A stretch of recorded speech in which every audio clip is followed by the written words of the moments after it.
MACV SAW guys were doing cross-border ops in Laos, Cambodia with the CIA. And they were doing profound, insane missions. Some of these operations, like John Stryker-Meyer has been on Jocko's podcast, these guys went out and their entire teams were wiped off the planet. Missing in action, killed in action. Nobody saw them ever again. These guys' experiences in going to the Veteran Affairs system and then talking to somebody who's interviewing a cook in the 82nd Airborne Division, two very different stories there. But who are they going to believe? And then what's the difference? I don't know if there is a difference. If you're an 82nd cook and you're on Route Irish on a 50 cal and you get blown up, it's just as relevant as if you have multiple combat tours and you got blown up. You still need treatment. You need care, comprehensive care, but we're not getting that. And so the fear is that you could get labeled because of your experiences. You could get labeled as being, would they say, impaired or incompetent, and they could take away your right to carry a firearm?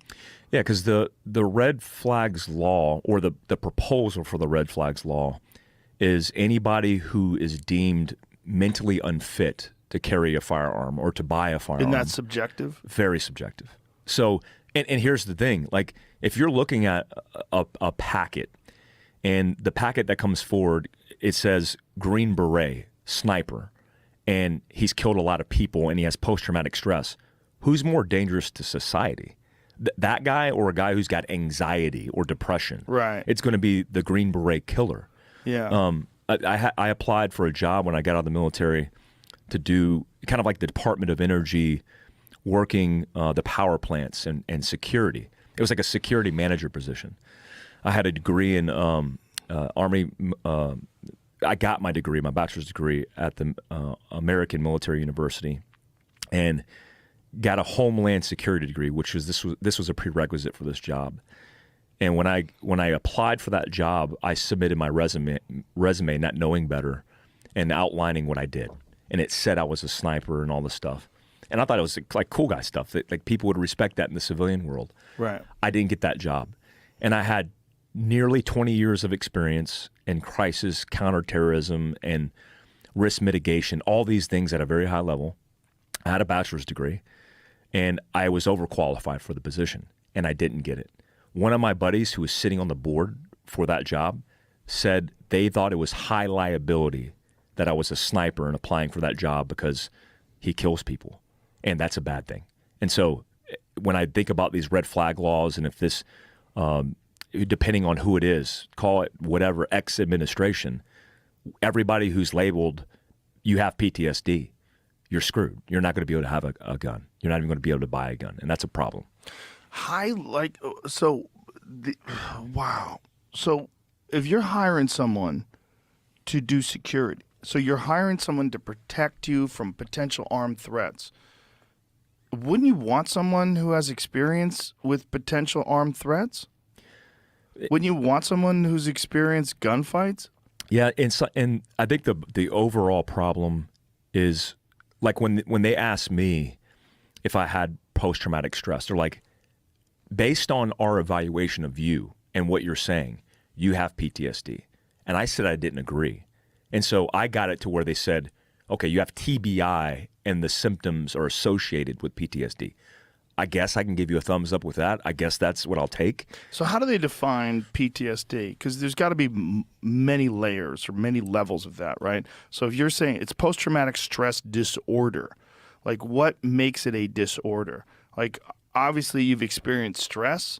Obviously you've seen trauma. You've obviously been in war and combat. How do they define PTSD? It's a questionnaire. So they, just like many things in the military or in the system, it's based off a questionnaire and guidelines. So if you get too many answers on the questionnaire wrong, then you'll be labeled as somebody who has PTSD. Like what kind of questions? But it's very subjective. It's, have you been to combat? Yes. Okay, now we're getting deeper down the funnel or the rabbit hole. Have you killed anybody in combat? Yes. Have you had nightmares? So here's a subjective one. Andy Stump talked about this as well on his podcast. But if you say, have you had nightmares? I have dreams. And when I have dreams, I'm with the boys going to do what we did. We're going on helicopters, going and killing bad guys. Combat for me in those dreams isn't a terrifying thing. It's like where I wanted to be. It was fun. It wasn't difficult. It was easier than civilian life. I don't have to worry about bills and drama with relationships. All these things, it's very simplified. Okay, well, that's subjective because you're saying you have dreams about combat. That's nightmares because there's not a part on the answer that could say, hey, he's having dreams, but they're not night terror dreams about combat and dying.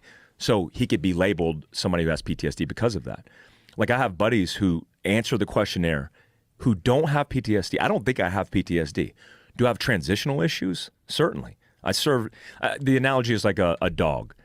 If a dog in the military serves for 20 years, and then you take that dog who's used to biting people's asses, sniffing out bombs, getting blown up in combat, training as a protocol, and then you transition them to the living room, and it's your house pet, that shit's not going to work. There's going to be a transitional period.